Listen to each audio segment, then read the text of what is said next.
This is the Oneplus X, a cheap, elegant smartphone for only $250. In my opinion, the best budget phone on the market right now. OnePlus have tried with this phone to give people a premium feeling phone for only $200, and I think they have made a pretty good job doing that. This is the review of the OnePlus X, and by the way, also my first video. Hey guys, and welcome to this review and unboxing video of the OnePlus X.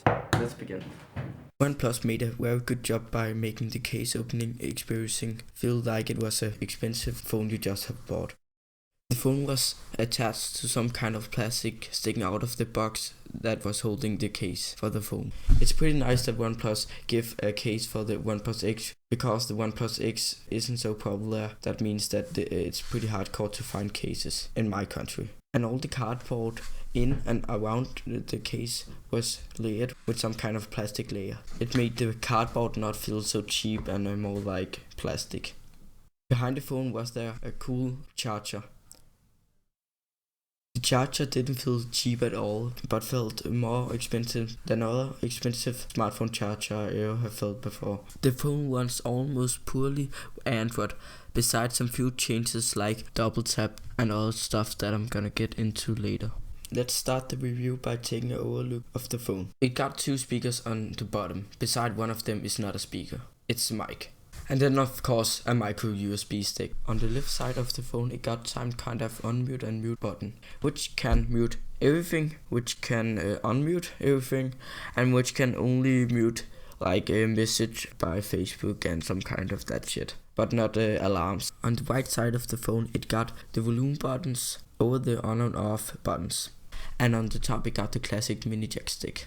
On the front of the phone it got a small speaker, which you use when you talk with people on phone, and of course a front facing camera, and also 3 buttons in the button that you almost can't see. The display is a 5-inch 1080p AMOLED display. The display is probably one of the coolest things about this phone. It got a super contrast and inky blacks and a wonderful warm display that looks just awesome. Usually are the biggest drop off on budget phone display, but on this phone it's a totally new case. OnePlus got a little tweak only to this OnePlus phone. It is the dark mode they have going on. The dark mode has been made to save power on the OnePlus X. As you can see in quick settings, same with settings and an old program are the background black. They are doing that for saving power, of course, because that's something you can do on OLED display. Even the background OnePlus offering got that black mode going on. You can also choose between on-screen and off-screen buttons, as you also can do on the other OnePlus phones. Usually on budget phone are the camera pretty bad, but here it's alright. On the back side of the phone is there a 13 megapixel camera, with full HD of course. The camera isn't that good, but in proportion to the phone price is it alright. The camera application is pretty easy to get, and it's pretty fast to shoot pictures with. I like it because it's pretty simple and clean. There is some different kind of modes, like any other camera application. The settings on the camera is also pretty simple. Here's the different kind of modes. There is time-lapse, of course, slow motion, normal picture, video, and then panorama. Here you can see the difference between a Samsung Galaxy 6 Edge and the OnePlus X. It relies pretty hard on image processing since it don't got hardware stabilization. But photos in normal light look nice and pretty much what you expect from any smartphone.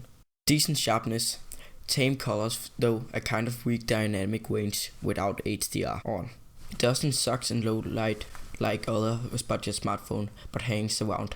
Here is a small video comparison between the Samsung Galaxy 6 Edge and the OnePlus X. Right now I'm filming with these two cameras just beside each other. As you can see, it don't got a, I don't know what it's called,